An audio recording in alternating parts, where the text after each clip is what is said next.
My name is Claire Mercer.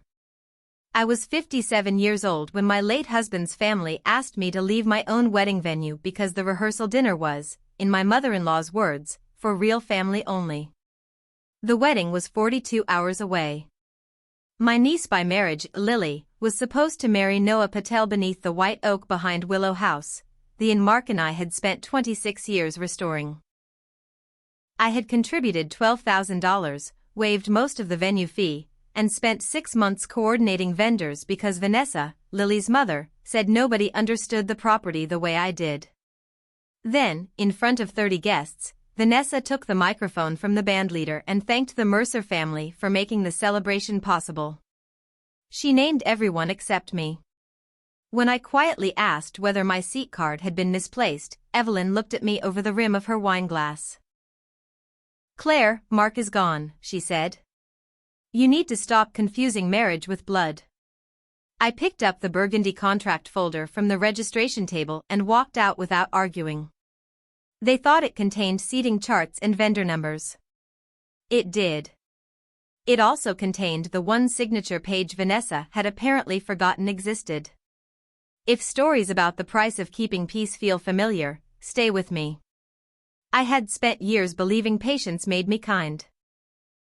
That weekend taught me patience without boundaries only makes exploitation easier. The role I had always played. I met Mark Mercer when I was 26 and working as an assistant manager at a small hotel outside Richmond, Virginia. He came in on a Tuesday afternoon carrying a toolbox and a paper sack of peaches. The hotel owner had hired him to repair a leaking porch roof, and Mark believed any job worth starting required food for everyone involved. By 5 o'clock, he had fixed the roof, replaced a broken screen door nobody had mentioned, and left half the peaches in the employee kitchen. That was Mark. He noticed what needed doing and handled it before anybody could turn it into a performance. I was drawn to that steadiness because I had grown up in a house where every favor became an account that could be collected later. My father kept score. My mother apologized even when she had done nothing wrong. By adulthood, I had learned to be useful before anyone could decide I was inconvenient. Mark never asked me to prove my value. His family did. The Mercers had lived in Hanover County for generations. They were not wealthy in the grand way Evelyn liked to imply, but they had land, old photographs, and a habit of treating history as a private club. Evelyn could tell you which great-aunt had embroidered which tablecloth. Mark's younger sister, Vanessa, could explain the proper order of family names on a wedding invitation. Their older brother, Thomas, maintained a family tree in a leather album and corrected people who pronounced Mercer's Branch Road without the possessive. At my first Thanksgiving with them, Evelyn asked what my people had done. I thought she meant work. My mother was a school secretary, I said. My father repaired farm equipment. Evelyn smiled politely. No, dear. I meant before that. Mark squeezed my knee beneath the table. Later, driving home, he apologized.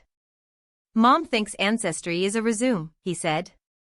And what does she think marriage is?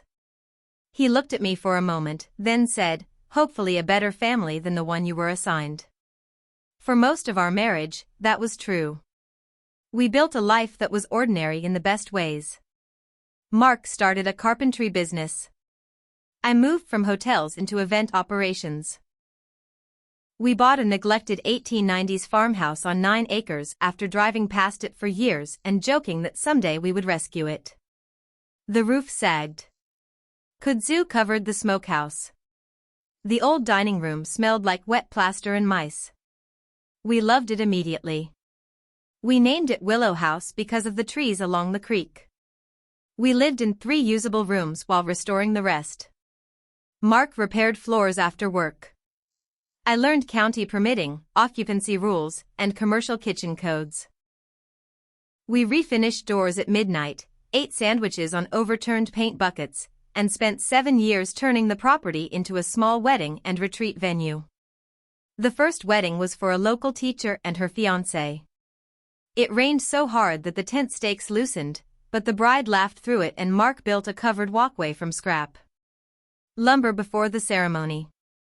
Afterward, he wrote the couple's names and date inside the lid of a burgundy leather folder I used for contracts. "First one," he said. "Keep it somewhere safe." I did. Over the years, that folder became part of every major event. I carried it during tours, vendor meetings, tastings, and rehearsal walkthroughs. It held blank agreements, property maps, emergency procedures, and the original list of house rules Mark and I had written at our kitchen table. Its corners softened. A dark ring appeared on the back after someone set it near a sweating water pitcher. To everyone else it was office equipment.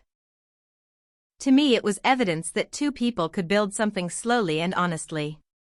The Mercer family enjoyed Willow House once it became successful. Before that, they called it our money pit. Evelyn hosted garden club lunches there and introduced herself as Mark's mother, pausing just long enough for people to assume she had helped create the place. Vanessa borrowed tables for school fundraisers, folding chairs for graduation parties, and once our entire inventory of white linen napkins for a luncheon she forgot to mention until the morning before. I almost always said yes. It was easier than the consequences of no. Vanessa did not scream when refused. She became wounded. She would sigh and say, "I just thought family could count on family." Evelyn would call later and ask whether I understood how much stress Vanessa was under. Thomas would send a neutral text suggesting everyone keep perspective. Mark saw the pattern more clearly than I did. "You don't owe them access to everything we own," he told me after Vanessa returned our borrowed chairs muddy and too short. "They're your family. So are you." I wish I could say that sentence cured me. It did not. I had spent too long measuring safety by how little trouble I caused. Mark and I never had children. We tried. There were appointments, 2 miscarriages, and one winter when every room in Willow House felt too large. Lily was 6 then. Vanessa began dropping her off on Saturdays when she had errands or wanted quiet time. Lily followed Mark through the workshop wearing pink rain boots and safety goggles. I taught her to fold napkins, make place cards, and identify which brides were nervous because they cared and which were nervous because they were trying to satisfy everyone else. For a while, Lily felt like the child life had not given us. I attended school concerts, helped with college applications, and paid the deposit when she was accepted into a summer architecture program Vanessa said was too expensive. Lily thanked me by drawing Willow House in charcoal and writing, "For Aunt Claire, who makes room for people." I framed it in my office. When Mark developed pancreatic cancer at 58, our world narrowed quickly. He lasted 11 months. During that time, I managed medications, appointments, insurance calls, and the venue schedule because canceling a season of weddings would have destroyed the business. Evelyn visited twice a week but could not tolerate seeing him weak. Vanessa came less often and talked mostly about how hard it was for Lily to watch her uncle decline. 3 weeks before Mark died, he asked me to bring the burgundy folder to our bedroom. "Not the business files," I said. "You need to rest." "The old folder." I found it in my office cabinet. He ran his thumb over the worn edge and asked whether I still kept signed contracts in the fireproof drawer. "Every one." "Good. Paper remembers when people don't." I thought he was talking about vendors. Only later did I understand he was trying to prepare me for a family that would rewrite his intentions once he was no longer there to correct them. Willow House passed to me through joint ownership with right of survivorship. Mark's will confirmed that I was to receive his remaining business interest, tools, accounts, and personal property. Evelyn received several family antiques he had inherited. Vanessa received his restored 1967 pickup because they had worked on it together as teenagers.